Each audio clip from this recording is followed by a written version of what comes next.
we ever had a queen, a lady become a king, but she was so trendy. I don't know why we didn't talk about her. You don't want to claim her. Right. Ooh. But what about she became Deborah, a king? No, she was the queen of the Israel. monarch. She was the ruler for a while. The first woman that was a queen. Queen without a king. Right. She was a queen ruling. without She was a the ruling queen. Yes. Oh, okay, okay. All right. So last week we went over 1 Samuel. We just read through it. Mm-hmm. So we're going to do the same thing again today. And we took some notes kind of on what we were going to highlight. So did anybody at all get any of those things? Oh, she did a lot of studying. I She didn't. did. I was going to. But I mean, on chapter 1 or chapter 2? Chapter 1. Oh, chapter 1. Yes, just chapter 1. We're just doing chapter 1. Yeah.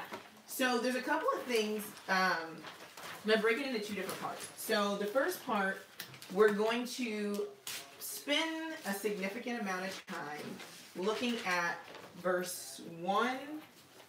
Yeah, just verse 1. And the reason why is because we often jump into books not knowing what's happening. Mm-hmm. And things are lost in translation. You heard me say like a million times. When it's not in the original language, you're depending on the translator to do their best job to give you what they saw in the text. But with names, with people, with lineage, it's very important because it gives you the background story. It is not by happenstance that when the Most High gives who this person is, who this person is, who this person is, that you should just gloss over it. Like, oh, that was a nice first verse. Oh, cute. Okay, let's keep going, because if you don't know who those people are, if you don't know who those people are, then you're missing what's happening. Right. So this, before I even start, I'm not going to assume that you're not going to. I'm going to Oh, okay. No chairs, because people can't walk in and out right there.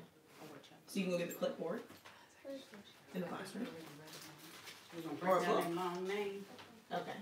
We're going to break down that long name. Oh, we are, because Zappa. when we go through verse 1, when we get right, when we get to verse 1, there's some places that are listed. Yes. Does anybody know if those places are actually those places? No. No. There are some people that are listed. Do we know what the function of those people are? Because we're not going to know who Samuel is, what he's doing, how he's functioning, who his parents are, and what their function were, unless we go through and look at that part in detail. It makes the rest of the story 10 times better. So if you've heard it once, if you read through it once, I'm going to assume, if you don't know this information, that it's going to elevate how you view the rest of the story. Because, well, let's just dive into it. Let's start with, we're going to go with verse 1. I'm going to break that down, and then we're going to actually read through the entirety of it, and then we'll go back through and pick the other parts apart. So chapter 1. Okay. Chapter 1. So 1 Samuel, chapter 1, verse 1. And well, I'll give you some highlights. So we're going to look at multiple wives, because it's in there. Right. It's like in the second or third verse. We have to hit on it, right? We said we're going to look at vows, what those vows meant. We're going to look at what their names mean, specifically Hannah and Elkanah. Okay? And then it'll give us our leap into chapter 2. Okay. All right. Let's read verse 1. Now there was a certain man of Ramazan, Sophim of Mount Ephraim, and his name was Elkanah, the son of Jeroham,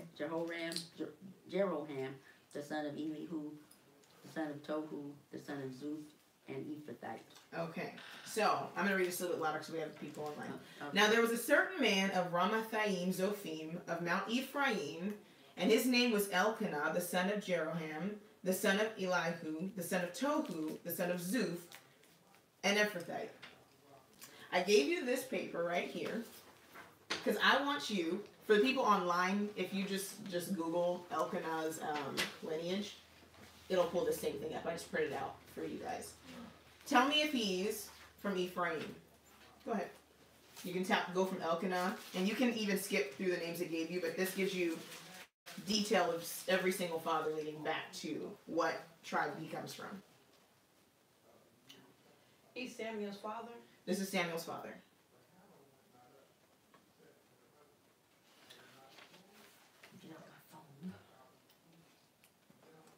So if you want, you can go through and circle the names. So you have Elkanah, Jeroham. I'm working backwards. Or forward, I'm sorry. Elkanah, Jeroham, Elihu, Tohu, Zuph, and then you're going to just keep going back up, and you're going to get which one of the 12 tribes Elkanah comes from. So which one is it? Levi. He's from the tribe of Levi. So the first question when you start the book is, why does it call him an Ephrathite? Why does it say he's from Ephraim? Well, I'll tell you what. Go ahead. Go ahead. I think because they lived there, and also he was a presiding priest in the tribe of Ephraim, because they all had priests living with them in their areas. That's what I think. Which is true. Oh, okay. So Elkanah is not just a regular person. So you don't have Yah coming through and changing up the rules of things. Because you would say, oh, he's from Ephraim. How could he then, Samuel, become a priest? He would have been disqualified. He'd have to be from the tribe of Levi. Correct? Right. So Shiloh, we'll get to it in a second when we're reading the story. Shiloh, the tabernacle, was situated in Mount Ephraim at the time. Okay, so if you follow from Genesis, Exodus, Leviticus, Numbers, Deuteronomy, Joshua, Judges, when you get there, the tabernacle that holds the Ark of the Covenant is in Mount Ephraim, and Eli and his sons are serving there.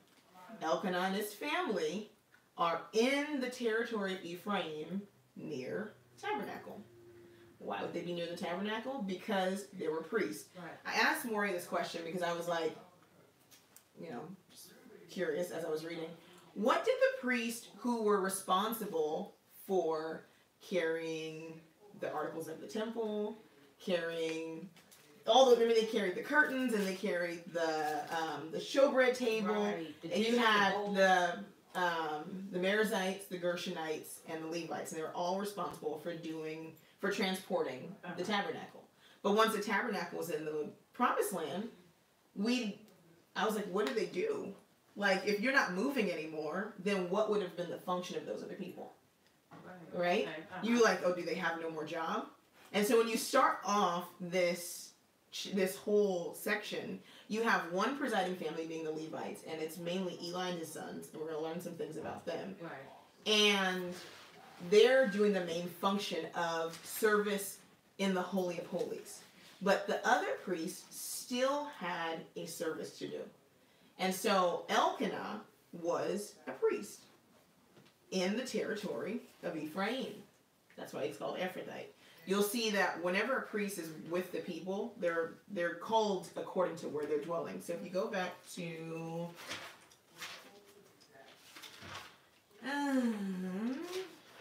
I think it's Leviticus chapter. Make sure I get it right.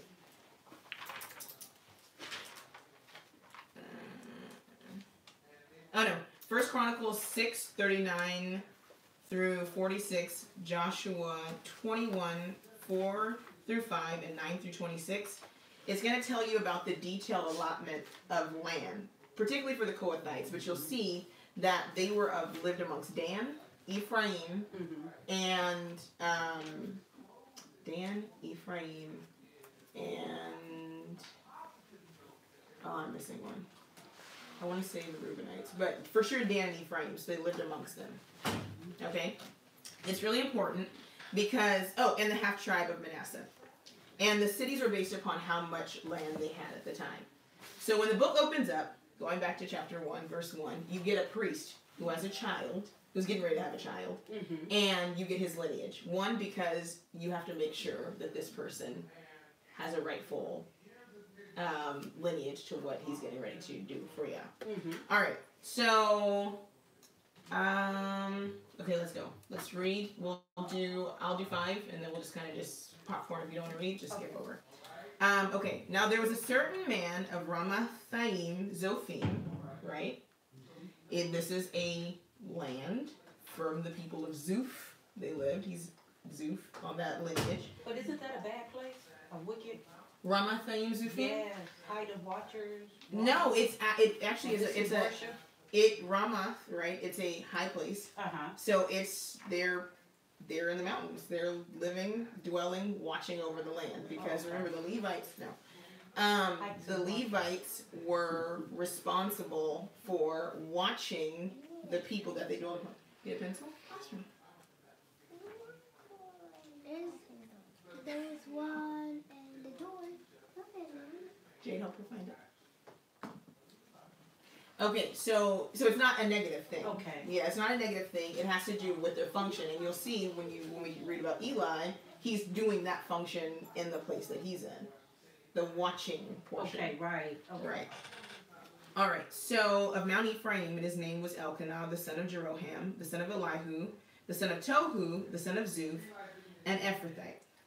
And he had 2 wives. The name of one was Hannah, and the name of the other Peninnah. And Peninnah had children, but Hannah had no children.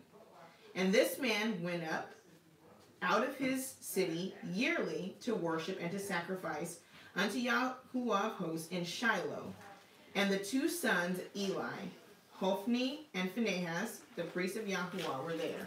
I'm going to pause, and I'm going to give you just a brief history.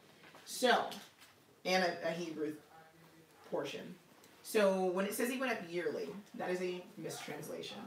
One of the things when we're reading, and you're reading in English, the person that's translating sometimes only knew the language and sometimes did not know the culture. Right. So in this particular passage, the word for year in Hebrew is Shana.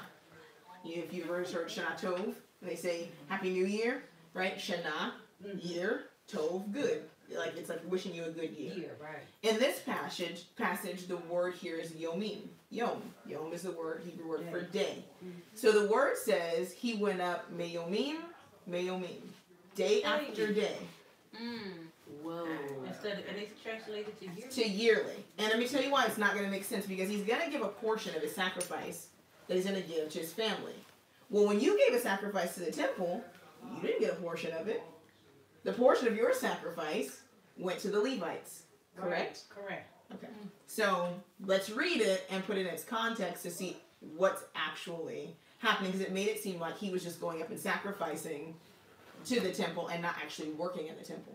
And I've seen that in other passages where it's talking about they took their sacrifice up and then they ate a portion of it. They gave some to the priest and then they ate some of it. And so you would have, now if it was a peace offering, you were required to eat that offering with the person you were seeking peace with. Okay. So peace offerings were different. And offerings that pertain to feast days in general, because like Feast of Tabernacles, it says bring up, your wine and this so you can have a good time, so you can also partake in the festivities. You can share with one another. But for this particular offering, when you read it, he's going to be giving a sacrifice. It's not an offering of shalom or restitution or shalom.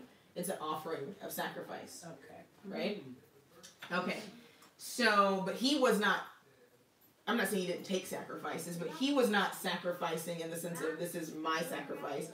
He was participating in the sacrificial process, because remember, the high priest sacrificed the red heifer offering and the scapegoat offering and this offering for the whole nation. Right? But there were daily sacrifices that took place. There were, if you go to the book of Numbers and you do the, there we go. It was,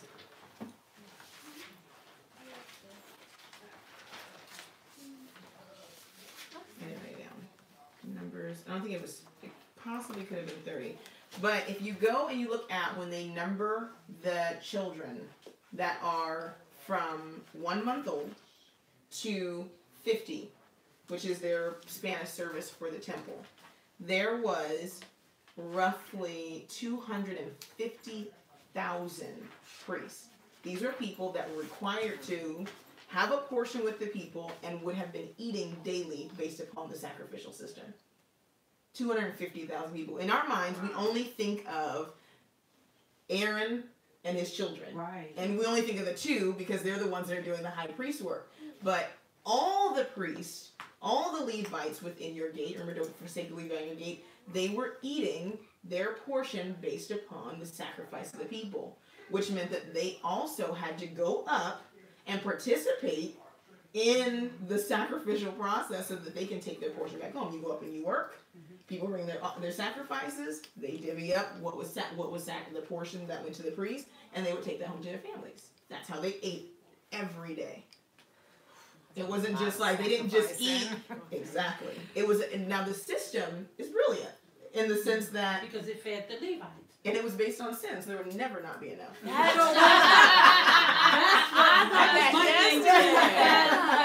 is so, because I was reading Leviticus yesterday, and it's the exact thing the Spirit gave to me, and I said, these people had to be always sacrificing, because it was always something.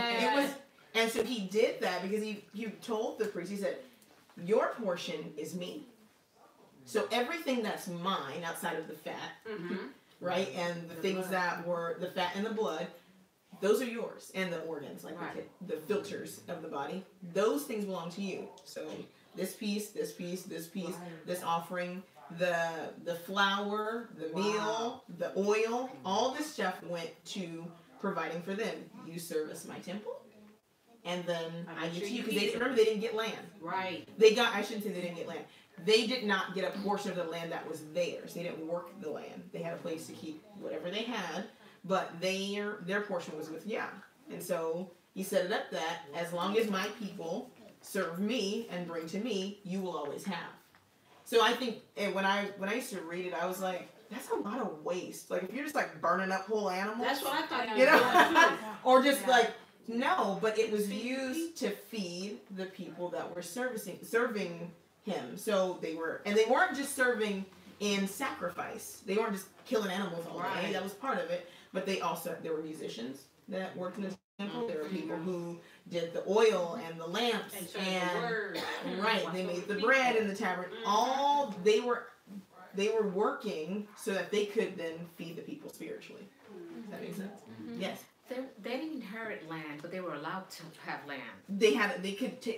Every tribe was required, based upon the allotment of their land, to reserve a portion of the land for the Levites to live on. Okay. But it wasn't their land. That's why Elkanah is an Ephrathite. He's an Ephraim. He's living on land in Ephraim's portion. Okay. But it's not.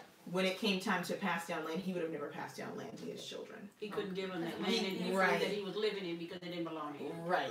Gotcha. So they would only live amongst the people. But they did have land that they lived on. It was every tribe had to have Levites living amongst them. It was supposed to, in perfection, keep them balanced.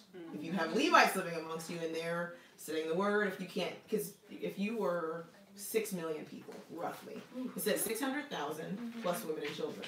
That's if there's 600,000 fighting men, right? Oh, if they all had one wife, that's 1.2 million people. And if they all had one child, so that's what, 1.8? And we know that wasn't the case. So roughly, if you go back and do the count in numbers, it was about 6 million people.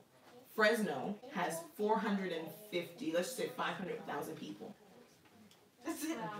Right. So you're talking about a huge, right. Wow. And that was huge. That was not a small number of people. Imagine those people bringing sacrifices. Imagine the amount of people you had to have working on a daily basis. Because it's right. You have to. It's not like it wasn't like a house and one person coming. No, it was a functional working machine of a system, and that's why those details in Leviticus are so important just to even just grasp, because this was learned at a young age, and they did this every single day, like every day. Take off this, wash this, bathe this, do this, sacrifice this, like clockwork. Yeah, and it was every day. There was no off day for the priests. Remember, it says even the priests, they had to. It's no off. It was an everyday process. Okay, so we'll get back to the two wives thing, because we're going to get to this idea of Elkanah serving in the temple.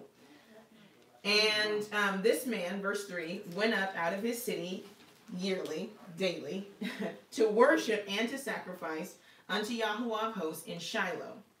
Remember, Shiloh is in Ephraim, is where the Ark of the Covenant is.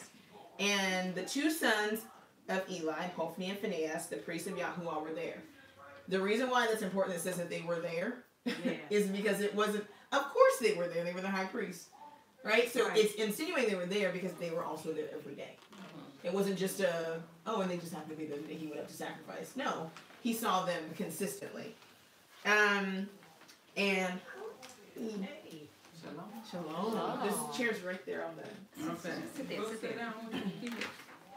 No, it's okay. I'm good.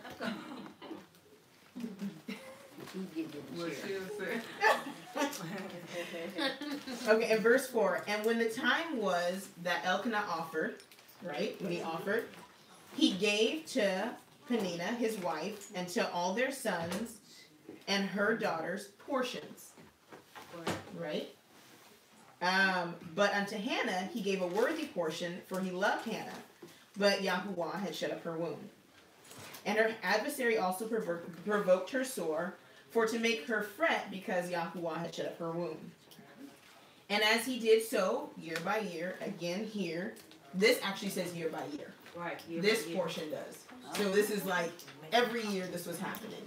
This happened for the whole time that she was barren. So the sacrificing wasn't year by year, but the time period that she was barren was a significant amount of time. When she went up to the house of Yahuwah, so she provoked her. This is her sister wife. Therefore she wept and did not eat. Then said Elkanah her husband to her, Hannah, why weepest thou? And why eatest thou not? And why is thy heart grieved? Am I not better to thee than 10 sons? So Hannah rose up after they had eaten in Shiloh, and after they had drunk. Now Eli the priest sat upon a seat by the post of the temple of Yahuwah. I'm just going to rewind back. I'm going to give you the verses for this idea of a double portion. So Genesis 30 and 2. That's my read it.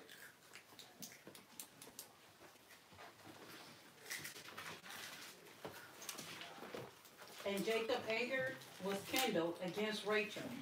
And he said, I am in God's stead who hath withheld from thee the fruit of the womb. So remember, she was barren. So she had pretty much the same exact complaint that Rachel had. If you don't remember the story, Rachel pretty much flat out says, like, why won't you give me a child? And he responds to her and he gets mad. He's like, I'm not the one that opened and shuts the womb. How dare you get upset with me? Right? Because she was in the same position. Leah was having children, and she wasn't. I think she had 4 to her none. Right. Mm-hmm. Right, and then they did the whole handmaiden thing, and start passing around. Yeah, it got rough. Okay, but I'm gonna even. It got intense. It did. Let's finish reading through this, and I'm gonna touch on the multiple wife thing because it kind of both of those things encompass that. But I do want to point out, in 1 Chronicles 6, you're gonna just write that down. If you want to see Elkanah and his family listed amongst the Levites, 1 Chronicles 6 and 16. And then the details about the allotment of the land of the Kohathites. I think I gave you that. That was Joshua 21, 4 through 5, 9 through 26. And then 1 Chronicles 6, 39 through 46. Okay. And then Elkanah was a priest who ministered before Yah in his time. 1 Chronicles 6, 32 through 49. And the 1 Chronicles 6, 32 through 49. And then 1 Chronicles 9. And I'm actually going to read that just because I know it. I don't want anybody to believe what I say. I'm going to read to you what the order of the service was and how it was set in place. If you guys know anything about the order of Zadok, does anyone know that? It was pretty much the priestly order, and it's called that, but it's not necessarily just that. But David and Samuel pretty much set it up perfectly, what was already pretty much going on at this time. how each family or each set of priests would come up and minister in their time. And the order stays functioning until the Messiah comes. And then it's disrupted when you get all this corruption during the Maccabean period, and then you get all these different people functioning. But Zechariah, when he was in the temple, and he received the message from Yah about John the Baptist, Elkanah, right?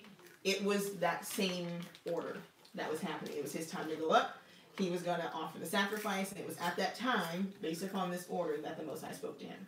Okay, so let's read 1 Chronicles 9. Just, we're going to start at verse 19. 1 Chronicles 9, 19. Alright, it says, and Shalom, the son of Korah, the son of Ebeas,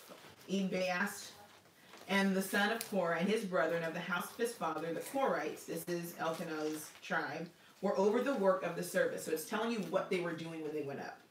Right? They were over the work of the service, keepers of the gates of the tabernacle. And their fathers, being over the host of Yahuwah, were keepers of the entry. And Phinehas, the son of Eleazar, was the ruler over them in the time past, and Yahuwah was with him. That's why the names are important. You're getting a period in time that this stuff is happening. If you look at the scriptures and you don't look at it within a timeline, then everything just kind of bleeds together, especially with names, because there are people, if you look at this list, there's like 3 Elkanahs in this one lineage. So if you don't know that he was ministering during the time of Eli's 2 sons, then you could mix up who was who and what was happening where. That's why that first line of that book is so important. And so it's giving you what they were doing during that time here in 1 Chronicles. Okay, and so it says, this Phinehas, the son of Eleazar, was the ruler over them in times past, and Yahuwah was with him. And Zechariah, the son of Meshelemiah, was porter of the door of the tabernacle of the congregation. All these which were chosen to be porters in the gates were 212. These were reckoned by their genealogy in their villages, whom David and Samuel the seer did ordain and set in their office.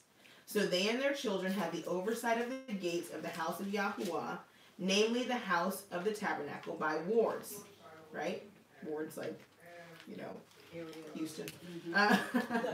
Right. So they and their children had oversights, and in 4 quarters were the porters toward the east, the west, the north, and the south. And their brethren which were in their villages were to come after 7 days from time to time with them.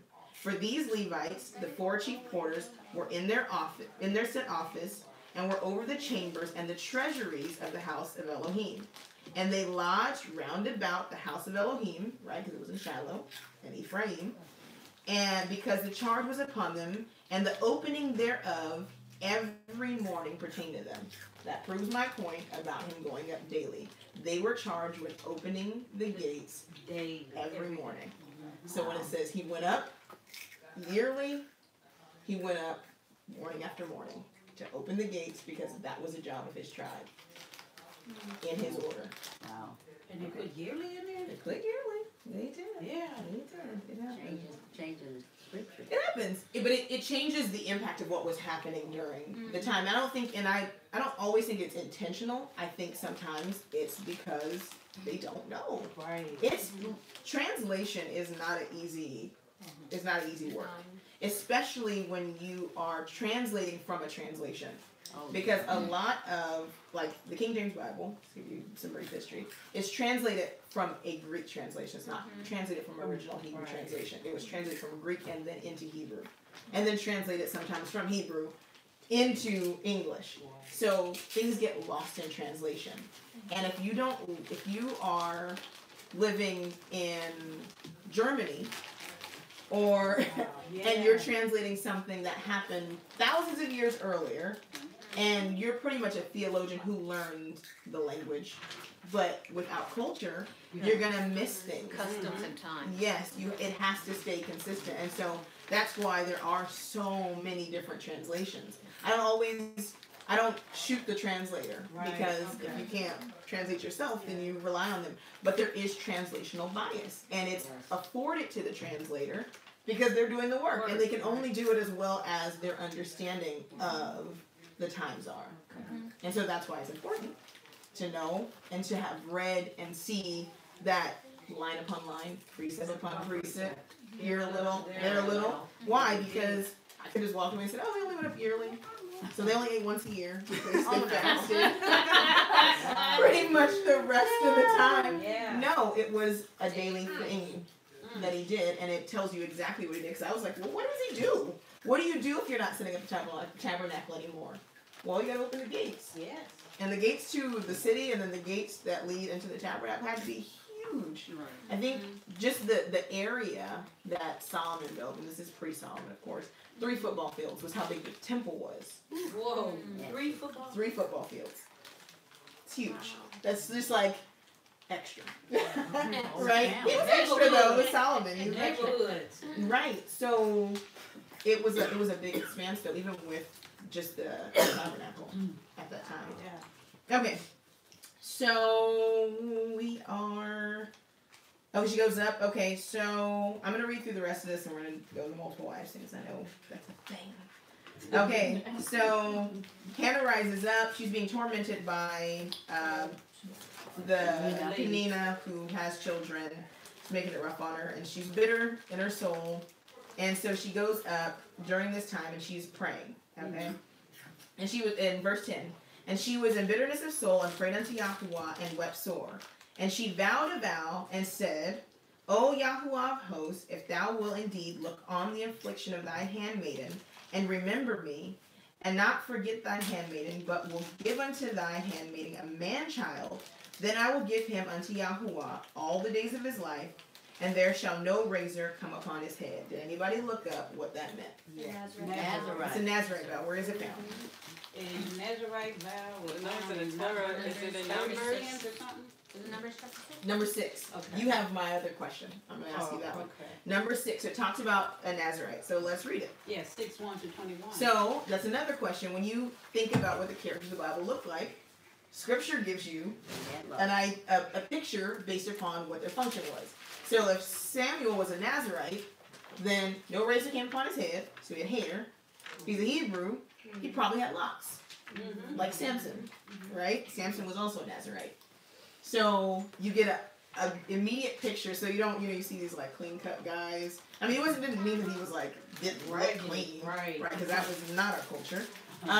Clean was our culture, but he was a guy that had long hair.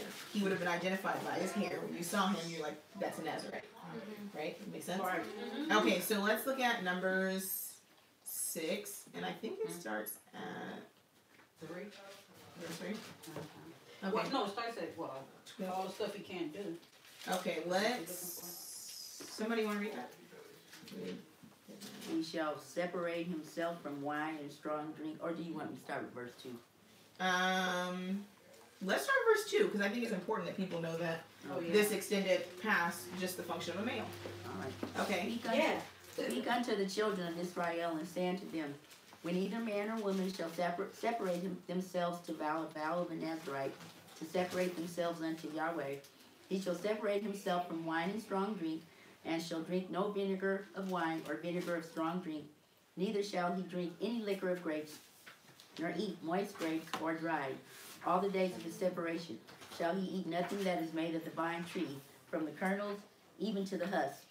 All the days of the vow of his separation there shall no razor come upon his head, until the days be fulfilled in which he separateth himself unto Yahweh.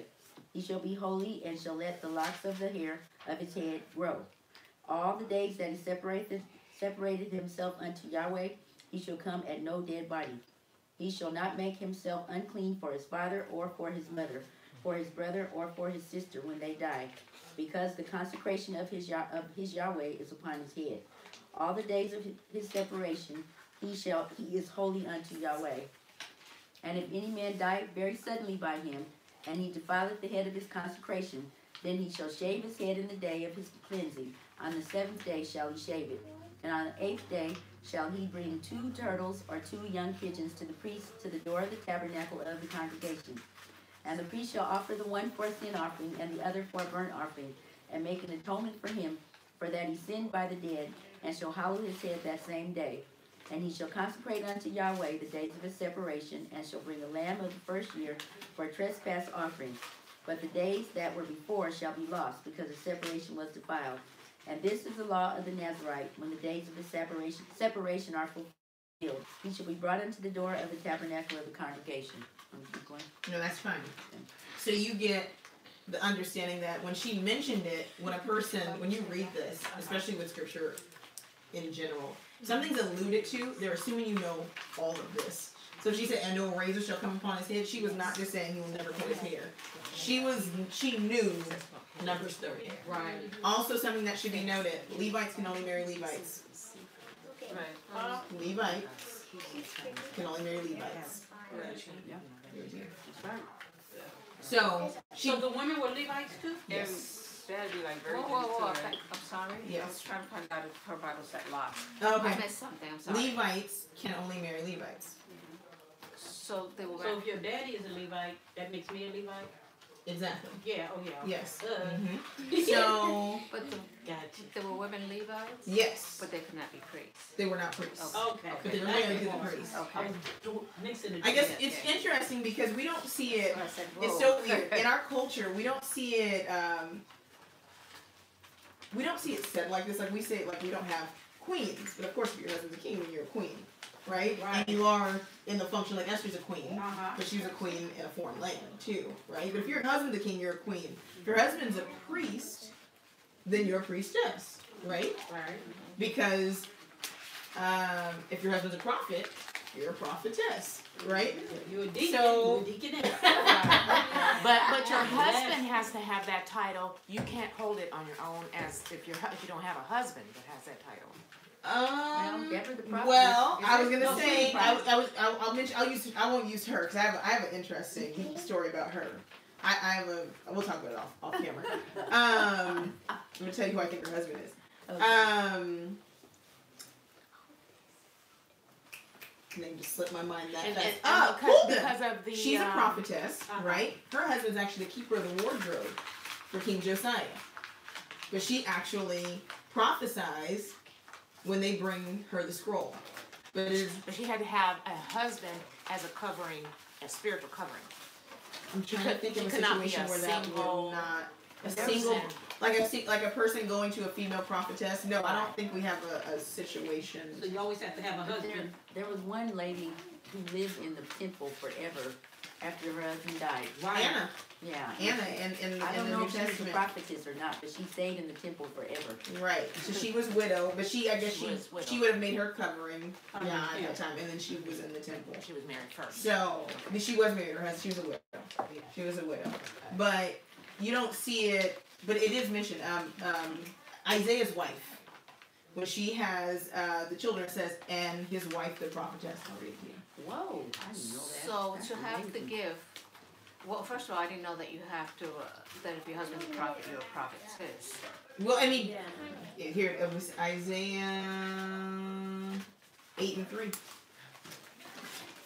And now that wouldn't always. I guess. Let me explain to you what a prophet is. I have a video on it, so if you want to go back and watch and get the full explanation of what it is. A prophet is not like a. There's no mysticism involved with it.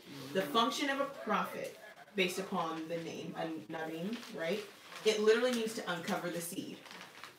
So anytime a person, in a sense, takes the word, right, and uncovers or reveals then they're it's prophesying. Does that make sense? Because you're uncovering the word to the nation. It's not something like you're not giving a word of. No prophecy exists outside of Scripture. If it's not in here, then it's not prophecy. For instance, I'm going to speak over you and I'm going to tell you this thing. If it's not in here, I don't want it because it's not true. The Most High is never going to tell somebody something about you that you can't find in His Word. He does not speak outside of His Word. And that's imperative because when the Messiah comes, He does not speak outside of His Word. All prophets, to be considered a true prophet, had to be able to line up their prophecy with scripture, or you died. It was a very weighty matter. So when it talks about in the last days, like Joel, and your children, your sons and daughters will pray and prophesy and have dreams, the idea is that they will begin to get in this word and they will begin to uncover the truth of my word. That is the prophesying. And then when they speak, they're going to be telling in this generation, for sure, telling my people who I am, what I said, and my people are going to return back to me. That's prophesying. It's not just somebody telling you something good or something that's happening in the future. Because not all prophecy was, in the sense, hidden, like this is in the future and nobody else could see it. No. All prophecy ends, in the sense, in the first 5 books. There's no new prophecy. Everything that's prophesied in all the prophets is from Genesis, Exodus, Leviticus, Numbers, Deuteronomy. When they say, and ships shall come, and that's Deuteronomy 28. Right. And it's cyclical. As you continue doing these things, this is what's going to happen. So why a prophet was so important to the people is because a prophet stayed in Torah, and what he did, or he or she did, was that they looked at the condition of the people and then saw what Yah said would happen, whether it be blessing or cursing, and then would say, this is the time you're living in. So the prophet is a time marker, or a gives the timeline of where the people were. That's why Isaiah during this captivity, and this person during this captivity. What were the people doing, and what was the prophecy based upon the time they were living in? They were another word for prophets, right? Or prophets would be a seer. Okay. Samuel the seer. What is a seer? A person that looks out, is surveying the condition of the time of the people, and then speaking what Yah says for that time period. That's why a false prophet is so terrible, because something's happening and you're telling me that that's not happening. Right. Like something's going on in the world, in the time, based upon Yah's word, and you're saying it's not. In the book of Jeremiah, you have the prophets, when he came to prophesy, he says, oh, it's a seething pot and it's over boiling. He gives a prophecy, and he's like, and they're coming from the north, and they're coming to destroy you. And the false prophet comes, and he builds he makes the horns, and he's like, no, the yoke, was it the yoke of iron? Let me make sure. Okay. I'm gonna break it off, but yeah. Break it off. So ridiculous. And he's pretty much tells me, he's like, no captivity is coming. Wow. Jeremiah 28. And he says there's no captivity is coming. Yah's not going to destroy this people, and we're stronger than we've ever been. And he makes this, look at us, we're the horns of iron. He's like, no one will be able to come against us. And Yah had already said for Babylon to come and destroy them, wipe them off their land. If you don't leave, you will be dead. This is what I'm saying. Go willingly. You're going to be here for this much time. This is what it is. And the false prophet said it's not happening. And so that is so detrimental, because people die when they follow false prophets. Okay. Because they're not going to heed to what Yah said. He already told them, if you disobey my word, this is what I'm going to do. It's not hard to find it, because it wasn't hidden in that sense. But it's hidden when you have opposing forces giving the word. Right. That makes sense. Okay. All right.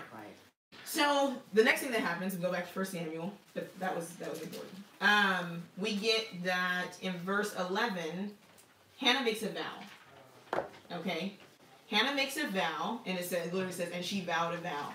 So we talked about prophets, and it was a good segue, and prophetess. Women making vows.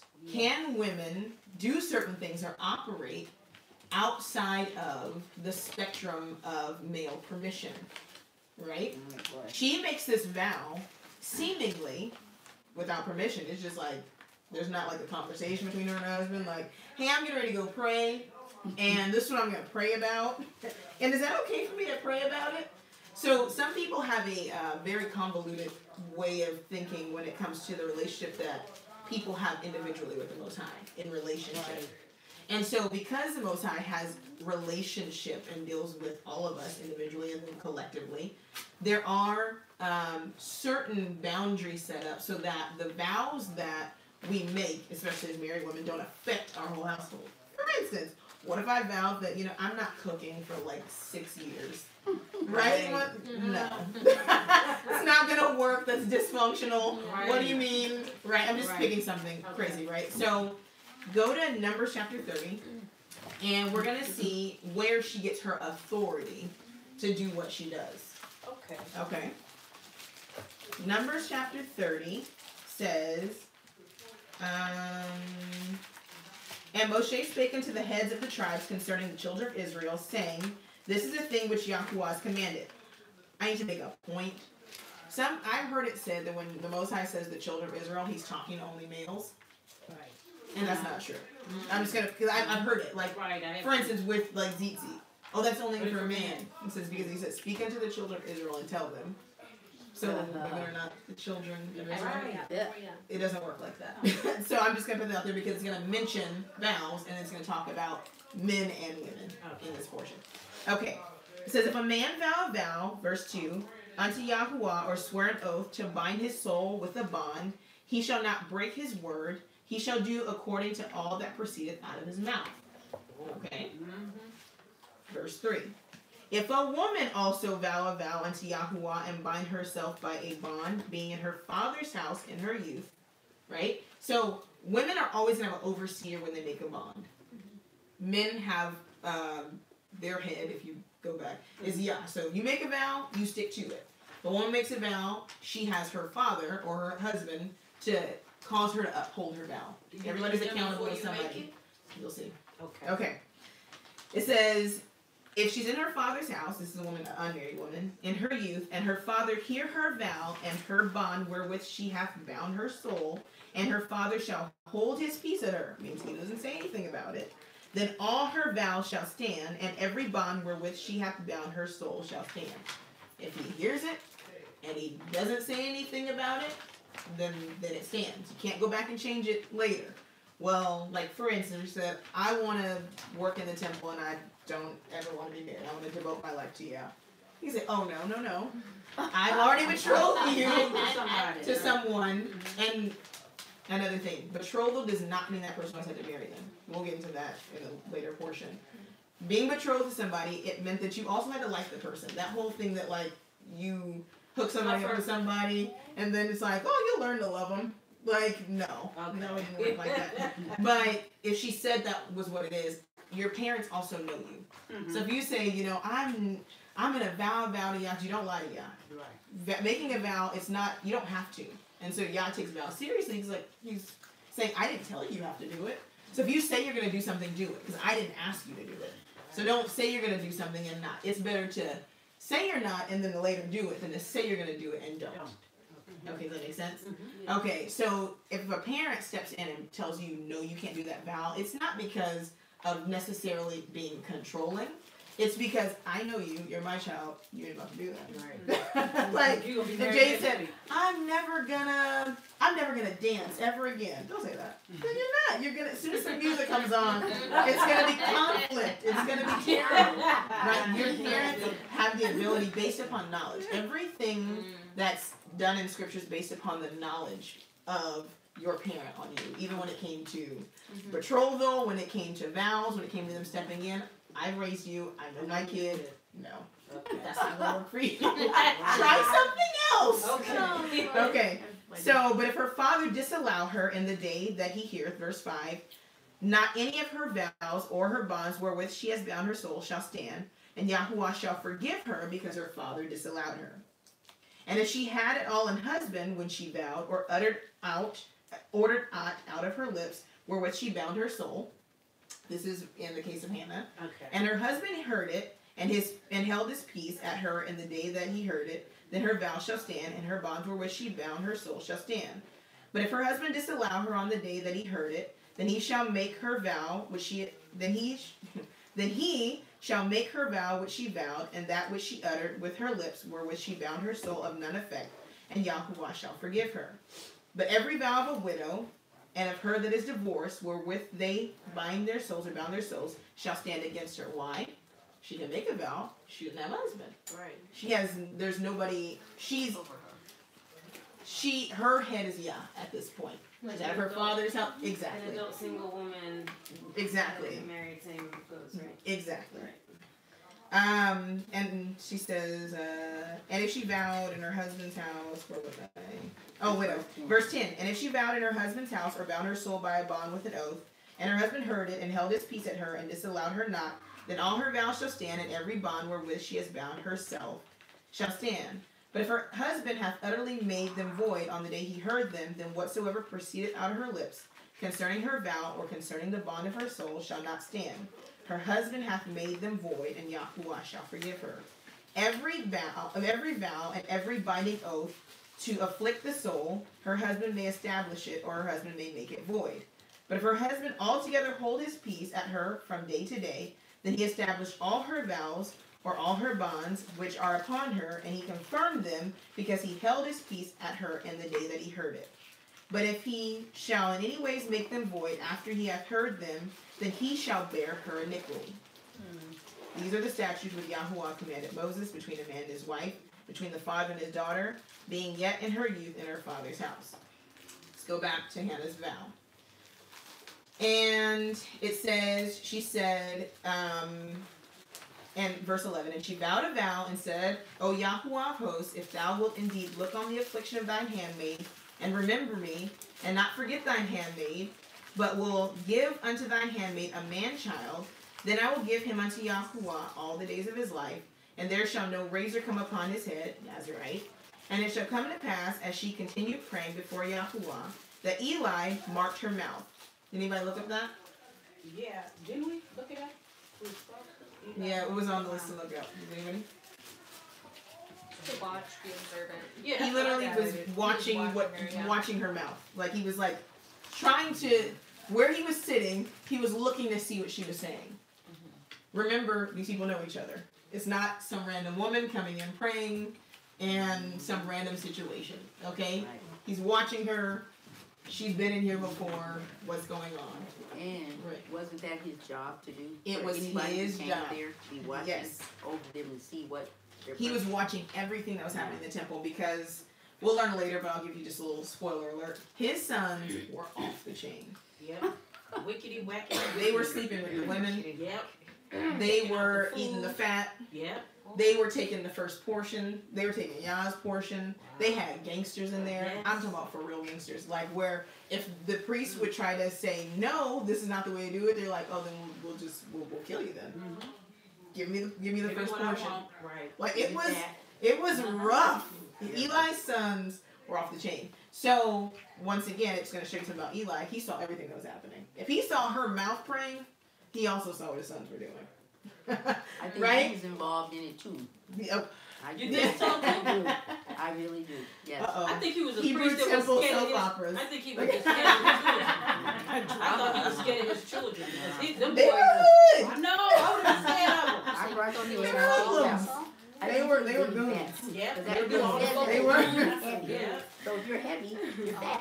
Yeah. So Yeah, Eli was so big, yeah. when he Yeah. fell over, he Wait, don't tell okay, me. okay. Don't Sorry. Spoiler alert. Okay, so it says she moved her lips and her voice was not heard. Therefore Eli thought she had been drunken. And Eli said unto her, how long wilt thou be drunken and put away, and how long wilt thou be drunken? Put away thy wine from thee. And Hannah answered and said, no, my master, I am a woman of a sorrowful spirit. I have drunk neither wine nor strong drink, but have poured out my soul before Yahuwah. Count not thy handmaiden for a daughter of Belial, for out of the abundance of my complaint and grief have I spoken hitherto. Then Eli answered and said, go in peace, and the Elohim of Israel grant thee thy petition that thou hast asked of him. Her petition was, remember me and my affliction and give me a man-child. Why was it important to have a man-child during that time? Carry on the lineage, right? Carry on the. Well, she had kids. Eli had kids. I mean, Elkanah, talking I'm sorry. about? Elkanah had kids. Her husband Oh. already had children. So why would that be important for her? Because you want a male child to be the first one out the matrix.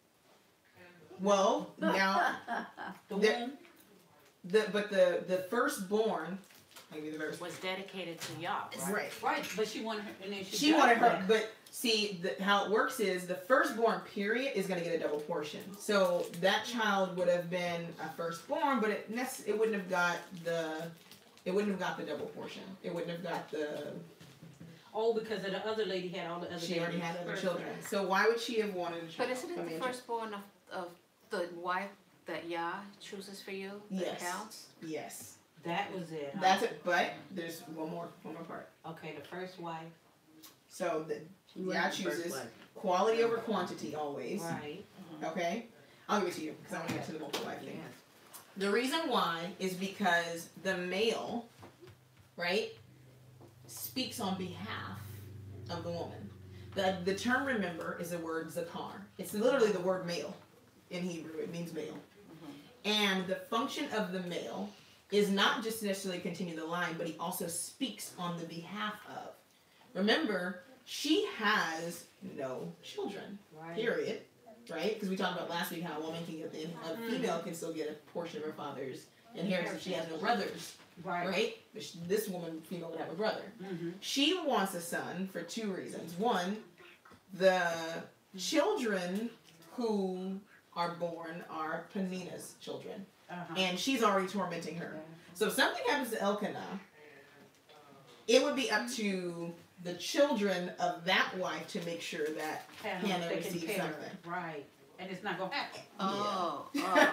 So, in the sense of portion, she needs a child to speak on her behalf. Because then the inheritance would be split. The first child would get the double portion, but this child would also get a portion. Elkanah, in his defense, was already giving her a portion without even having any children because he loved her. He loved her so. He loved in the functional sense, right? He was a upstanding, upright man. That's what he said. Am I not better to you than 10 sons? But the reality was, when you're not around, who's gonna look after me?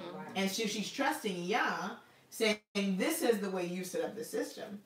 The man speaks on behalf of the male." So I need someone to speak on behalf of me. But I'm first asking you to remember me, which is to act on my behalf, so I have someone to speak on my behalf. Right. Okay. Yes, it does. That's Wow, that's good. It was wise of her. Right. Very wise. It was, she understood, and that's why I love women who love Torah. Yeah. Because there's so many intricacies in Torah. It's like law. It's like being a lawyer. Right. Where she was so in tune with Yah's word and his law that she knew how to go before him and how to petition him for what she needed. Yeah. So you've heard it, like, right. So I can ask you according to your will, because you're always going to do what's in your will. And I'm asking you according to your word. I'm not just flippantly coming before you. I understand how you work, how your system works. I'm petitioning to you what I need. And I know you can supply it because you open and close the womb. This is your business. I can only imagine how her prayer was. She was hard into it, huh? I'm here. I've come. I've done my research. I know how this works. I'm coming before your throne, prepared and ready to ask you, to petition you. She knew her stuff when she was Right. there. So snaps for him. Wow. Yeah. She knew her stuff. I just want to. Just for clarification, if a woman, her husband died and she didn't have, like, for instance, Naomi, like, what is the exposure for a woman like that? Like, why was it, you know what I'm saying? Like, did she not know the Torah? I'm not going to say that, but it's like, why was she like, I want a man-child to speak on my behalf? Like, what was the exposure to somebody like Naomi then? Well, Naomi, it was huge because she had a kinsman, but the kinsman had to step in. She also needed somebody to speak on her behalf. Yeah, right. Okay. It was the same thing, but she had Ruth.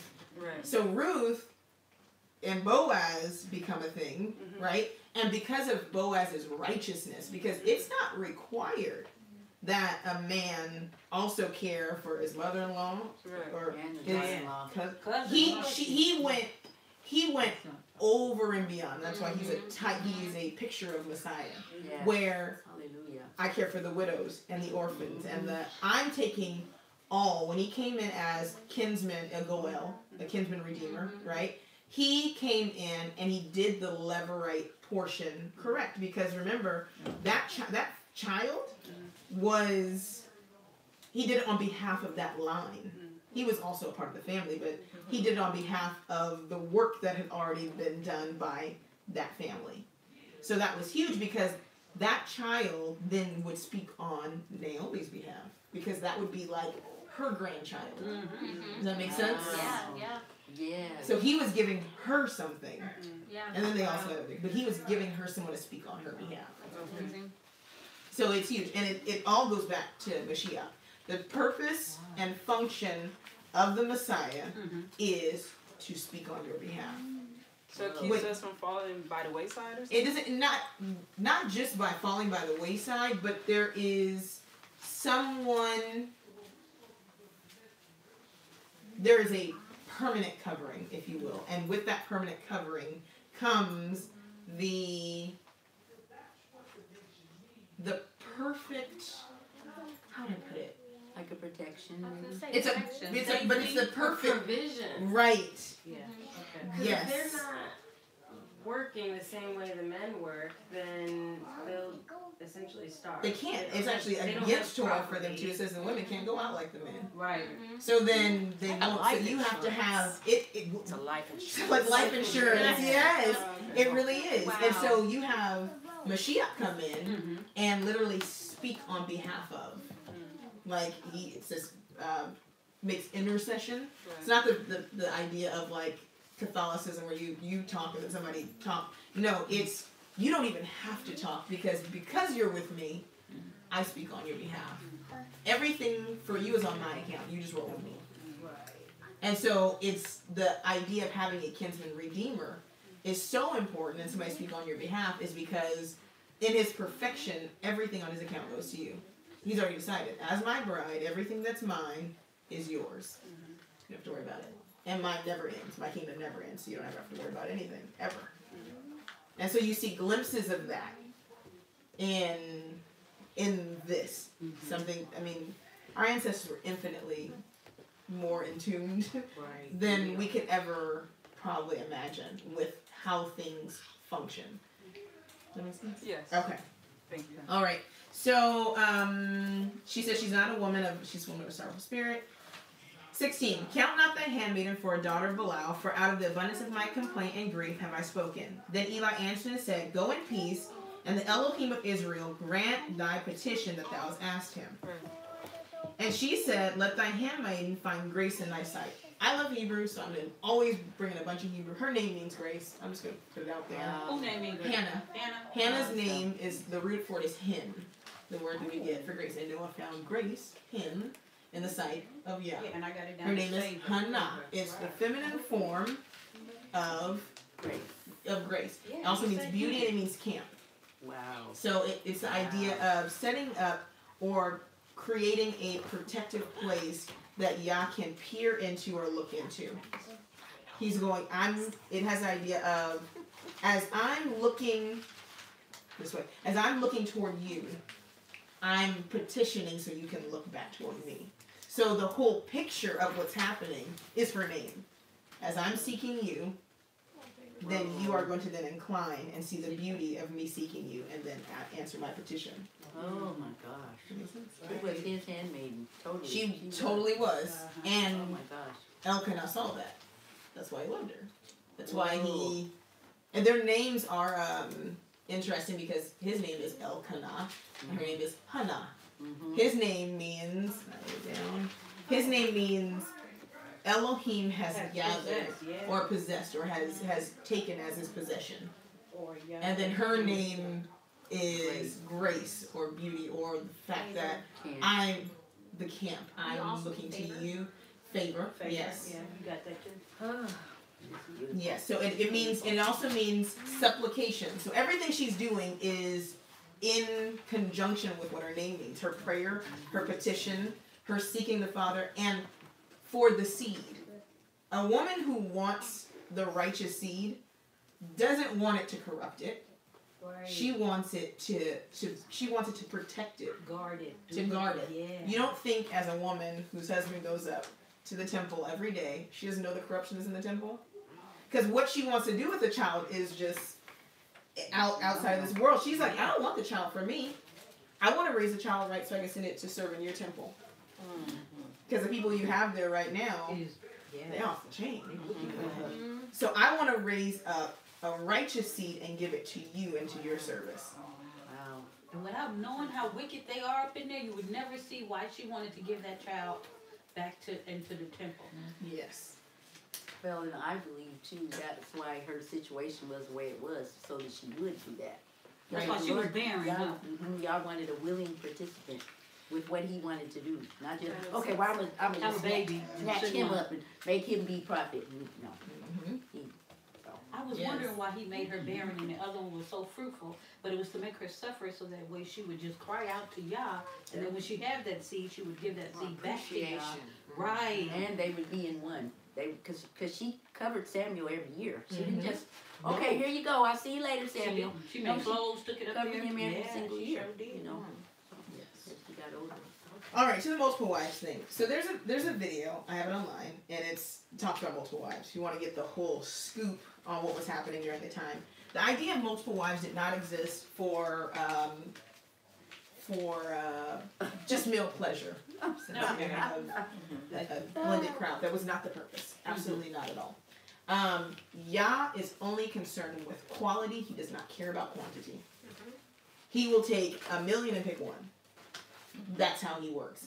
So trying to strengthen your lineage with your own seed is actually called it's vanity, first of all, and it's also wicked.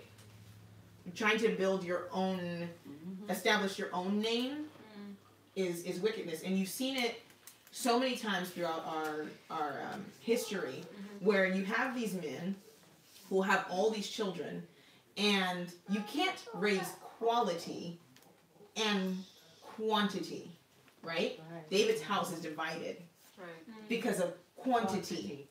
You have different women who have different beliefs.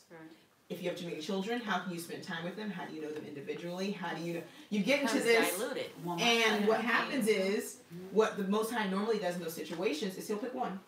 Focus on that one. You have all these kids, and the Most High's like, but this one. And then it creates all these problems because it's like, well, this is your favorite. You love, and it causes a lot of chaos. Not saying that having a lot of children was not a blessing. That's not a question. Children are a blessing, but raising a quality seed that walked according to Torah was much more important than having a bunch of sons of Belial. Like existed. The Most High, that doesn't matter to him. You don't impress Yah with muchness, right? That doesn't impress him. And in our culture, were there men who had more than one wife? Yes. Yes. I mean, like almost a lot of them. A lot of them. But when it's listed, one, there's nothing in Torah that says this is what you should do. Right. But it does tell you what you should do with one wife. Right? Right, correct. It does give you specification. It does not say this is what you should do. When it was done, and you can go back through the video and watch it, most of the time in our culture, it had to do with work, and it had to do with barrenness. Right. And more often than not, barrenness. First. Right? Right. And this idea that in this situation, in Sarah and Hagar's situation, it had to do with not being enough children. Rachel, she hadn't had a child. So then you bring in the handmaidens. Because the children, the seed, belong to the male. So it's almost the idea of a surrogate. If they didn't have they could take eggs and do the stuff that we can do today. But the picture was this, and this is how it worked, and the women understood it. That's why Sarah and Hagar's situation was so interesting. The women who were handmaidens, your womb is my womb. So wait a minute, the handmaidens was the workers. The handmaiden's womb was my. If I had a handmaiden and I was barren, her womb is my womb. Whoa. Every child she bears by him is my child. That's right. She can leave, but the children stay here. They're my children. I raise them. Whoa. Because the whole thing is the children are the seed of the father. So it's his child, I raise them, and then that's how we get the righteous seed. You can have a child be the seed of somebody, but be raised by a wicked person, and it's of no effect. Right? Makes sense? So the idea of plural marriage in our ancestors' mind was the idea of, in the sense of barrenness, was so that this lineage could carry on. The women were not in a mental place of, because you slept with this person, now y'all having this secret relationship. That wasn't even, like, hood life was not going on in their minds at all. It was no baby mama drama. No, because the women in our culture, depending on where you were, if you were a handmaid, and it was choice. It wasn't something that was necessarily forced upon you. You wanted to do that. There's some women who like carrying babies, even today. They're surrogates. They're like, I carry babies and I get paid. And so what happened when a woman would be a surrogate, the reason why the picture would be, you would understand it as a wife, right, is because you were taken care of. It wasn't like now where you have a baby by me and then... Now you being neglected. No. If I, like high paid surrogates, if I have a baby for you, then you're going to take care of me forever, because now I can't get married. I'm pretty much the baby factory for this family. And some women signed up for that. They were like, look, I can be taken care of. I don't have to worry about the ins and outs of necessarily being your wife in that sense. But I'm taken care of. I have a family. This family cares for me. This is what I do. Now, back then, obviously, there wasn't artificial insemination, so you would have intercourse with the person to have the baby. But it was mainly for that function. And everybody was okay. Everybody knew that. That's the reason why she was there. Right. So, but in this sense, in just like Sarah and Hagar, you get full of yourself. Like, it happens. Yeah. So that was the function of plural marriage at that time. Now, you did have, like Jacob, he got tricked. Jacob only wanted one wife. Like, people always use Jacob. Like, our ancestors had, and I'm like, but what was the original? Did he want just Rachel? Is that what he wanted? Would he have been fine with just her? Yes. Would he have been just fine with Rachel and Leah had they not brought their handmaids into it? Yes. Would Abraham have been fine just with Sarah? Yes. The understanding of our ancestors was monogamy. It was all the way across the board. Did people throughout the Middle East and other cultures do it? Yes. Of course. Now I'm going to go, there's a proof text that people try to use, and I'm not going to go too far into it, but there's a text in, I said I wasn't going to forget it. Look it up. Where it says, if a man, if he takes another wife, he has to make sure she has food, raiment, and her marital duty. Remember? Yeah. Okay. Yeah. That verse is used out of context. Not saying that there is not a verse that actually says that same thing, that you can't favor one wife over the other, but that verse is not what that's talking about. So I'm just going to just deal with that briefly and then we can finish this up. Okay, so that was... What did I just say?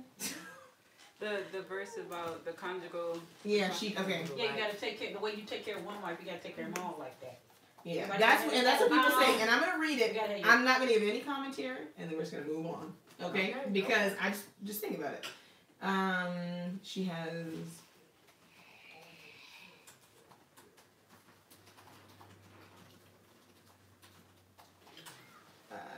that is... Exodus 21. Context is so important, and I stress it, especially when teaching, is because a lot of women get, I think they get bamboozled in a situation that they really don't want to be in, because somebody else wants to do it, and then they don't know enough to not, and then it sounds good, and then you start doing something you don't want to do, and then just all... You know what breaks loose? Yes. And the other thing is, it's a movement within our people. Oh, it's huge. Oh, well, we've got a nation build. I'm like, where does it say that in Scripture? But they really believe that. You know, that we got a nation build. And it now becomes a cop-out because we don't really want a relationship. I don't even hear nation building. I hear it's my right. It's my right. I want it, so That's What what a it woman is. Wouldn't saying he- that we should do that to build the nation. Oh, okay. Wouldn't y'all have made that in the Garden of Eden in the beginning? That's what the Mashiach said. I mean, you would have said here, Adam. But we see, got most 3 people, or 4 how here. the rabbit trail goes, a lot of the times, is most people who start going down holes of uncontextual, doctrinal biases. It's a mouthful. Tend to start picking and choosing what parts of the scripture they're going to use. And the first thing that normally goes is going to be the New Testament, the Brit Kaddish. They're like, oh, I don't believe in I that. want to hear that. Yeah. Because it's gonna, once the Messiah says it's over, from the beginning, none of that was so. None of your divorce, none of your, none of the stuff that you guys came up with later, it wasn't so. This is how it was. So why would you go downstream and say, all right, let's look at Jacob. Why not look at Isaac and Rebecca? Because they had something good. Right. Like you people, they jump. And they don't look at, okay, what happened though? And the Most High gives us the negatives as well as the positives so that we can use wisdom, binah, understanding, discernment, hokmah, right? To discern between what we should be doing, what we shouldn't be doing. That's why the stories are there in the first place. Okay. So Deuteronomy, Exodus 21. Get it together. And 10, right? Okay. I'm going to start. First of all, I'm going to give you context. It's talking about servants, manservants, maidservants in this particular section. This 21. Yeah. It's not like, this verse is not like random. You cannot pull a text out of the text. Yo says something and I love it. He says, a text out of context is a pretext. You have to put it back. It's like, here's the pretext and I'll go find how it fits in context. People take, and I'll read verse 10 by itself, and see how this could be used as a proof text for multiple wives. If he take him another wife, her food, her raiment, and her duty of marriage shall not diminish. That sounds pretty straightforward, huh? But man takes another wife, as long as he does it, it's fine. But her food, her raiment, and her marital duty shall not diminish. So like, as long as I'm having sex with her, as long as I'm feeding her and clothing her, should nobody be complaining. Is how that seems to read, right? Right. Context. Start at verse, let's just start at verse 1. How about that? Yes. Now these are the judgments which thou shalt set before them. If thou buy a Hebrew servant, 6 years he shall serve, and in the 7th he shall go out free for nothing. If he came in by himself, he shall go out by himself. If he were married, then his wife shall go out with him. If his master have given him a wife, and she have borne him sons or daughters, the wife and her children shall be her master's, and he shall go out by himself. And if the servant shall plainly say, I love my master, my wife and my children, I will not go out free, then his master shall bring him unto the judges. He shall also bring him to the door, and unto the doorpost, and his master shall bore his ear through with the anole, and he shall serve him forever. And if a man sells his daughter, context, to be a maidservant, she shall not go out as the men servants do.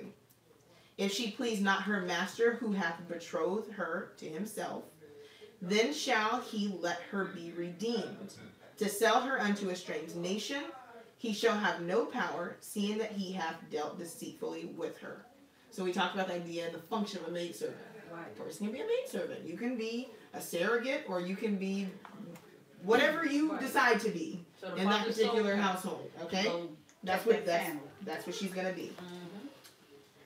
Even let's just say the person did have multiple wives. Let's put it in the context. Then, if that person went into that situation with that understanding for whatever the function of she was for that house, and remember, everything was always sexual because our culture is hypersexual. People always think that anytime a woman entered into a household, it was sexual. And one of the things that drives me zonkers right now is that men are like, we need to nation build, but we have more children without fathers in our nation.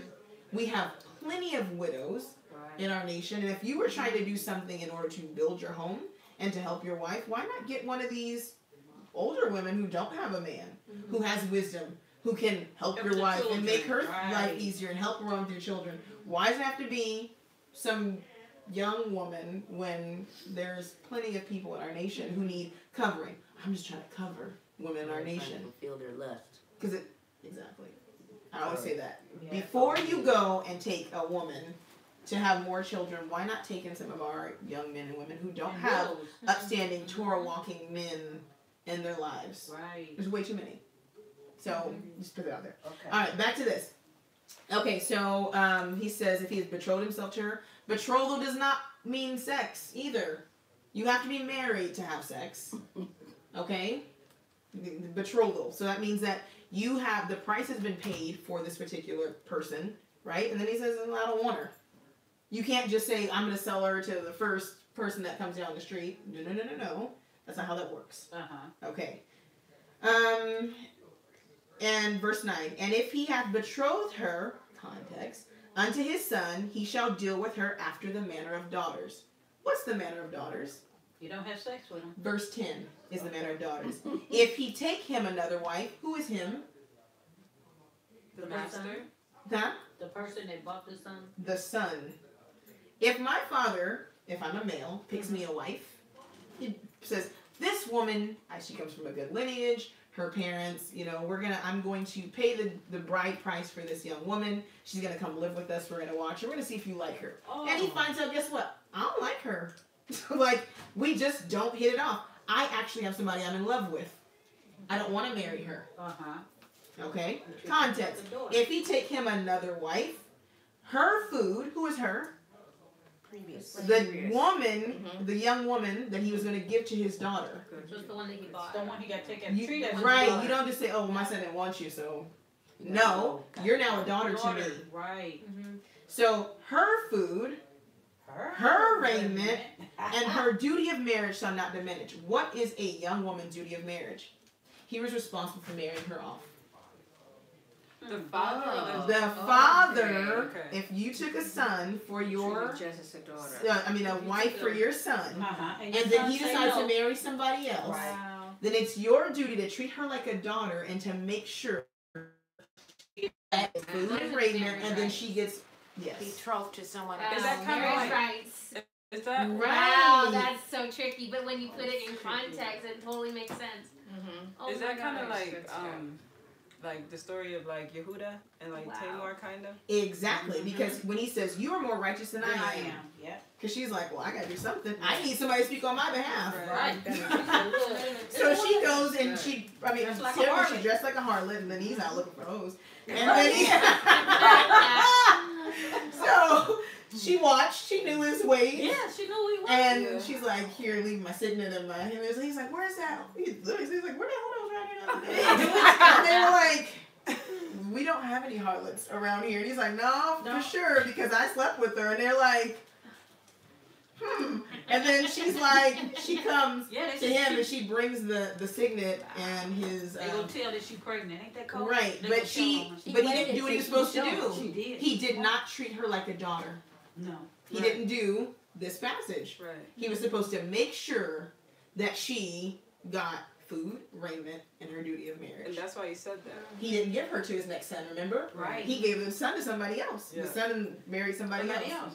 He didn't do what he was supposed to do. He said, you are more righteous than me. That's that passage. Context is key when people are trying to get you to do stuff in Torah. Wow. Okay. All right. Let's That was with good. Hannah. Deep. That was deep. I know I'm jumped around, but there's so many things in that portion, and if you haven't been through this, it's so good to always go back because you see it in context. Wow. Context. Okay. Get back to Hannah because she has some stuff to say. All right, so verse 18, and she said, let thine handmaid find grace in thy sight. So the woman went her way and did eat, and her countenance was no more sad. If you trust you ought to do something. Woo, there it is. No more sad. Hallelujah. She wasn't still going around. She's not sorrowful anymore. She was like, oh, it's going to happen. You have the faith part of it. The securely fastened, trusting that the person that have petitioned to do something also has the power to follow through and do it. So That's what she did. So she was like, I'm not sad anymore. I'm good. I've made my petition. I've come forth. Now I'm going to walk in obedience so that I don't hinder my blessing. Right. So I'm not gonna be sad. I'm not gonna be gripey. Like pretty much can't nobody steal her shine at this No. point. Like, Because she's she like, will- oh no, I'm good. And it's just like, what is she so happy about? Isn't it You because know, she like- had built confidence in her? She, like you said, she had built confidence in her approach Right, because she was so well studied on the way to approach him, Mhm. and she was so very careful in her approach when she came. And that builds faith It in does. the fact that you can walk away knowing that it's if gonna I be did it right, and Right. then like the 3 Hebrew men, 'cause they weren't boys. Yeah. Even if you don't, who's They still still praise gonna his name. right? Sure At did. this point, I've made my petition, right. and I've come. So now, even if he doesn't, I know that then he must have something else for me. So it's done. It's in his hands. I've left it there. That is a picture of literally, like they said, leave it on the altar. Right. Literally, she was like, at this point, The I've been outcome through is- all of this. I've made my petition. I've done things the correct way. And so now it's up to him. And whatever he decides, it's always righteous and just. Wow. Period. Wow. Okay. Amen. So her countenance was no more sad. Verse 19. And they rose up in the morning early and worshipped before Yahuwah and returned and came to their house to Ramah. And Elkanah knew Hannah his wife, and Yahuwah remembered her. Something about Elkanah. He did not give up on Hannah. He had the other children by Peninnah, right? But he wasn't like, oh, you're barren. I'm not going to sleep with you. What's the point? You know, babies. Right? That was not his mentality. But he watched her. At all. But he loved her. Like, he was like, I'm not just with you. He pretty much said it. Yeah. Am I not better to you than 10 sons? I'm not with you just because you can have children. Or cannot have children. I'm with you because I love you, period. Even if that's, I love you. And I'm caring for you. But the fact that he was still having marital rights with his wife, still trying, because he still trusted you. I was like, okay, it's not happening right now. But it may. And we're going to keep doing it until you're past the time of having children. Sarah and Abraham, go ahead. I was We're the going to same. say, this is another example of Yah's love for us. Yes. He loves us in our barrenness. You know, when we can't produce fruit. He loves us until we do produce fruit. And then still continues to love us. Right. You know, because we get our value and worth by, you know, what we can do. But when you can't do anything, he still loves you just the same. I mean, it's That's just beautiful. It's so awesome. Yes. I just can't get over it. Yes. Oh my gosh. Whew. So he knew his wife, and Yahuwah remembered her. Remember, I told you, remember does not mean, oh, yeah, there's somebody named Hannah that prayed. Oh, goodness. No, he acted on her behalf. He opened her womb. He remembered her. And it says, when it came to pass, when the time was come, about after Hannah had conceived, that she bare a son and called his name, it would be Shemuel, Samuel, saying, because I have asked him of Yahuwah. But Hannah went not, he says, 21. And the man Elkanah and all his house went up to offer unto Yahuwah the yearly sacrifice and his vow. So this yearly sacrifice, right, was a feast day. It would have been the appointed feast, right? Because now it's a whole season later and there's a baby. Right. So time has gone by. But Hannah went not up, for she said unto her husband, I will not go up until the child has been weaned. There's a baby. And then I will bring him that he may appear before Yahuwah and there abide forever. You know how sometimes we tell Yah, if you give me this, then I'm going to do this. And then he gives you the thing, and you be like, it's like, remember Rumpelstiltskin? I don't know why that always comes to my mind. It's like, if you spin this straw into gold, I'll give you my firstborn child. She's like, no, I want to keep it.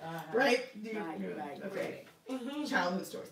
But that same idea. People do that to Yah. They pull a Rumpelstiltskin is what I call it. Where you tell him you're going to do something if he does something. And then he does his part, and you don't uphold your end. She vowed a vow. And even after carrying the child, and there's a bond now. I have this child, I winged him, I have not forgot what I told Yah I was going to do. He did something for me, and I have not forgot. You thought he would have been like, you know what? No, I'm going to hold on to this one. Because she had a right to. There is a law set up in Torah that if a child is born, he's a firstborn, remember, of his mother, so he is a Levite, and his father's a Levite, so he's a Levite. you can redeem a Levite. I don't want my child to go into the temple. I want him to stay here and work our land because we need him. So you pay 50 shekels, and that child is then redeemed. Yep. You don't have to send them. And that's nothing because they have money. Yeah. Right? They could have just said, here's 50 shekels. We're going to keep this boy. She could have said, can you handle that? I want to keep this one. She made her promise to Yah, and she didn't forget. So, verse 23. And Elkanah, her husband, said unto her, do what seemed thee good. Tarry until thou have weaned him. Only Yahuwah establish his word. So the woman abode and gave her son suck until she weaned him. So back to that vow. He heard the vow. He's going to abide in the temple forever. This is his first time hearing it. She had already vowed the vow. She spoke it to him. Do what you think is good. So he still blessed her vow. And he affirmed her vow. Right. That was a Nazarite vow? A Nazarite vow and the vow to serve in the temple.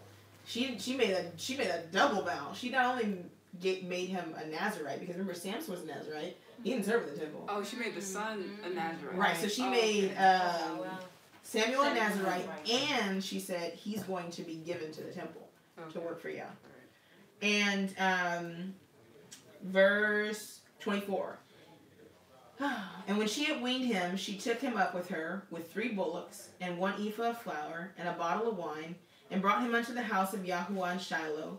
And the child was young. The word says Na'arim, Na'ar. Like the child, he was young.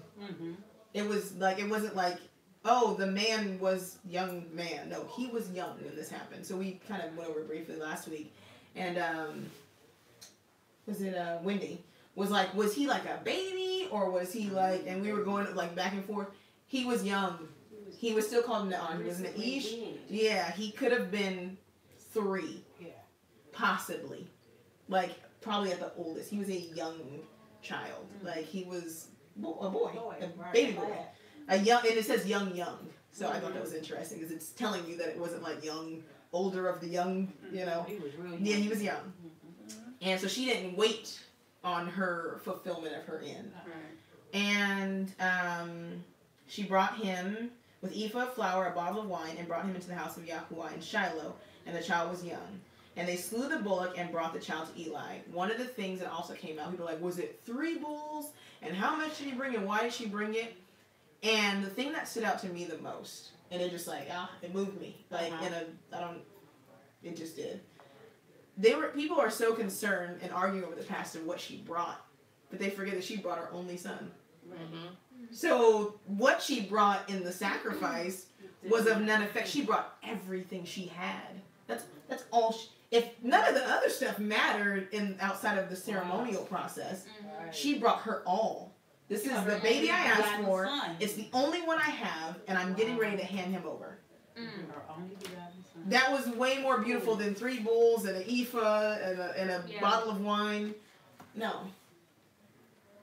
I'm bringing this. And she said, "Oh, my master," she's talking to Eli, "as thy soul liveth, my master, I am the woman," reminding him, "that stood by thee here, praying unto Yahuwah. For this child," remember, there's 250,000 Levites. I'm not saying he didn't know her, but she made sure that she reminded him of what Yah had done for her in that moment. Because he kind of like, he shaded her a little bit. I'm just going to go, when he said, "Don't be a drunk, put the wine away." She's like, "I'm not drunk." She was she could have went off like, "What you mean I'm drunk? You don't know my life. I'm over here." She was like, "No, master, no, I'm not like that." So she this was her moment to say "Remember me?" Well, she responded. She didn't react. Exactly. Drunk lady. Right. She said, "I'm the woman that stood by thee here, praying unto Yahuwah. For this child I prayed, and Yahuwah hath given me my petition which I asked of him. Therefore also I have lent him to Yahuwah. As long as he liveth, he shall be lent to Yahuwah." And he worshipped Yahuwah there. Wow. As long as he lived, so he was to live. He was going to spend the rest of his life devoted to Yah in the temple.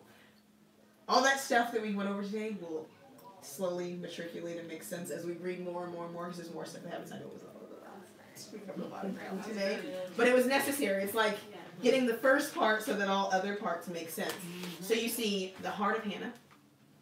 You see the establishment, the beginning of Samuel. I mentioned last week that Samuel is one of the most developed characters in Scripture.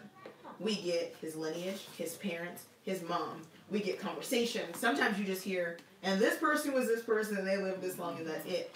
The reason why it's so important is because the relationship between Yah and Samuel, or Shemuel, Shemuel and Saul, Shemuel and David, it's going to establish so many things that are intricate parts of the Messiah. There's so much being formed here as Yah begins to establish Israel as a nation with a king, right? Because Israel hasn't had a king, they're going to get one, right? So many things are happening, and then how his priestly system is supposed to work and how his prophets are supposed to work is all being perfected in this like little bubble of First Samuel. It's like really a center portion. I want to ask more about the physical aspect of the temple. So it housed all those people, the like 6 million that we estimated. So the temple would have. I can draw a picture. It was like a city. Oh, I have a board that I can. Okay, so the temple would have been like this, and so how it was set up was there were 3 tribes on this side, in like villages, if you will, like cities, and then 3 tribes on this side, 3 tribes on this side, 3 tribes on this side, spread out as far as their allotment was. The Levites And the Levites would live amongst all of them. So Judah was in the east, and it was set up in a way, and he put it that way because for war strategy and other things, but that's how they were set up. And so when they made it into the promised land, their land was also set up like this, and the temple was always in the middle of where they were. So at this time, and I believe the original plan was always a mishkan, this idea of a non-permanent structure, because if it meant something, it meant that this is not my home. The mishkan was the temple or the tabernacle was the idea of this is Yah allowing his presence to be with man here. But this is not permanent because I have a new heaven and a new earth. It was always a picture of temporal. He allows Solomon to build a permanent structure, but he told him, I will tear this down, just so you know. It may seem permanent to you, but to me, this is only a picture of a more permanent thing. And so I'm going to allow you to do the will of your father, which was to build a house for the Ark of the Covenant, essentially, which was Yah's footstool, like his throne. But the idea that it was in the midst of them, and that they lived all around it.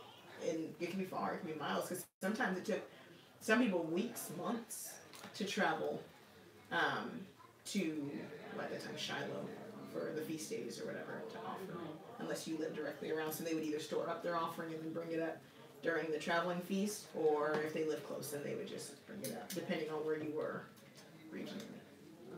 That makes sense? Yes. I'm always on the hot seat. Questions? I'm good on the hot seat. I'm not good, but I'm like I'm used to it. Yeah. But the temple in the middle of the camp also represented Yah being in the middle of the camp, just like He's in our midst right now. Right. Yeah. And we live around Him. Right. That was also a beautiful picture in Scripture. Whenever the Spirit of Yah would descend upon the tabernacle, the tribes didn't move.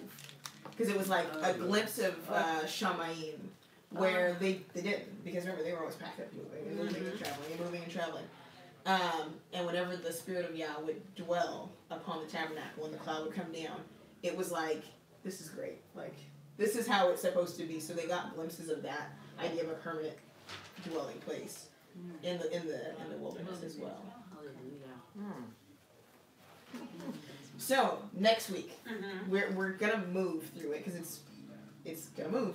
We'll be in chapter 2. So what I'm like, it's just like kind of like a little like school. Read ahead because it helps. It helps develop questions. You bring insight. It fills up the lesson. Go ahead. Yeah, it was actually, I just wanted to, last week we talked about Yom Kippur, like briefly, and the difference between Israelite culture and Western or Christian culture. And in the Western culture, they had the term femme couvert and femme soleil. I think that's how you say it. Femme couvert actually means covered woman. Okay. Femme soleil means a single woman. Okay. Now it seems like in Western culture, they kind of perverted it, how the idea of being covered, because in Israelite culture, being covered, we talked about, it was more like being protected, and you were provided for. As to where in femme couvert, in the Western culture, it was oppression. Right. You were like legally everything that was yours wasn't really even yours. It was your husband's. Any rights that you thought you had, they were all your husband's, and it was used as a form of oppression. And that's what led many people in Western culture into this feminist movement and rebellion, because they were being oppressed. It wasn't being done righteously like Israel did it. Right, because remember, if you talk hierarchy, Yah's father and everybody under him are his children. So we, in Western culture, you get the idea like men are more important, women are less important. Western culture, not biblical culture, Western. And you don't get that in biblical culture, where as a father, if somebody's mistreating your daughter, it doesn't go. Like there are plenty of times that Yah has said, oh, you whored the daughters of Zion? Oh, so that's why you're whores, and this is going to happen. And he's like, he's flat out unapologetic about the women in his culture, and vice versa. The women have done this, and he's not, he's fair and just all the time. That's right. As if he tells stories about negative, for men, he's going to do the same thing about women. If they're positive, then they're positive. Depending on what lens you look at it through. I tell people all the time, if you look at the Bible through a feminine lens, you'll see women everywhere, right? If you look at it through a masculinized, oppressed lens, you'll only see what you want to see. Our nation is a nation of patriarchy. We have men, right? But the women also have a very important role. Last week we covered the fact that when Yah spoke to Abraham, he didn't say, and I'm going to make you a great nation and your seed will be blessed, and that's it. He said, no, you will be the father of nations, and Sarah will be the mother of nations. Balance. It's always balance. And so it was set up for protection. You were supposed to speak on their behalf as Yah. If Yah's your covering, he's telling you what to do for his daughter. If you have a problem with it, talk to him about it. There wasn't the negative we saw was because of a rejection of Yah's way and his law, not because they were keeping it. So if you saw anything negative, it was because they were doing something wrong. His way is perfect all the time. Every single time. Like people say, oh, Yah had to do away with... No. You messed it up. He didn't mess up. We talk about this in probably other videos, but Yah is that parent that I made this for dinner. You don't want to eat this? Okay. I'm going to put some foil over it. And when it's time to eat, same meal. Until you eat that meal. He's not like, oh, you don't like peas? Well, guess what? I'm going to give you... He's like, no. And that's how he is with his word, with his law. People are like, oh, he came with something new. No, he didn't. He said, it was like, I'll wrap it up. Here's the New Testament. Same thing. Eat that. Yes. It's the same meal. It's the same thing over and over. He's not changing. I made it right. Something's wrong with your palate. You need to adjust your palate so that you can eat what I cook for you. Right. That's how I've prepared it. It's perfect. It has everything you need in it. It's going to make you strong. It's going to make you wise. It's going to make you obedient. Eat it. And guess what? The more you eat it, you'll start to love it. Right? The more you ingest the word, the more you'll love it. The more you understand his way, the more you study his ways, you'll love it. There's some things, like we were talking about that, where you do them because he said so. It's not because I understand it. It's not because I agree with it. It's just because he said so. If anybody asks me, I'm following Yah and I'm leaving the consequences to him. Like, but eventually, over time, what he loves, I'll love. And I'll understand why. My mom says it like this. She goes, you have to obey the first truth first. I'm not going to give you multiple truths until you do the first thing. And as you do the first thing and you're obedient, then I'll give you more. And you do the next thing and you're obedient, I'll give you more. To whom much is given, much is required. Though I'm going to then begin to open up. People want this, and they're not willing to do this.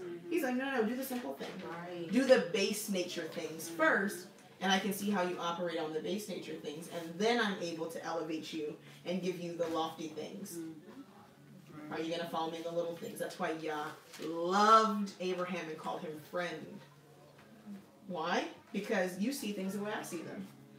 You do them because I say to do them, and then you understand them through function. I ask people all the time, like Christian friends and other people, just people in general who don't see the importance of just, well, why do you do that? And I'm like, sometimes I don't know. When I'm like following Yah, I do it because he said to do it. Right. And in the process of doing it, I understand why. Just like gardening. It's like, I do not have a green thumb. It irritates me. My garden boxes look like wheatgrass right now. It's terrible. It's terrible. I can see little plants. I don't know the difference between what's going on out there. I'm just trusting the process at this point. But I'm doing it. And in the process, the lessons that are learned are, this is why I need to do it. I'm like, why do I need to plant? Why are you pressing on me to plant when I can still go to the store and buy food? When I need to plant, I will plant. He's like, no, do it now. Yeah, now it's good. And I'm like, Wait till next week. right. And when you do it, though, the lessons and the things, and then I see, oh, it wasn't just to eat. My base nature is operating. It's to eat spiritually. Right. I may not, I'm looking at my garden box, I may not get no food for this. But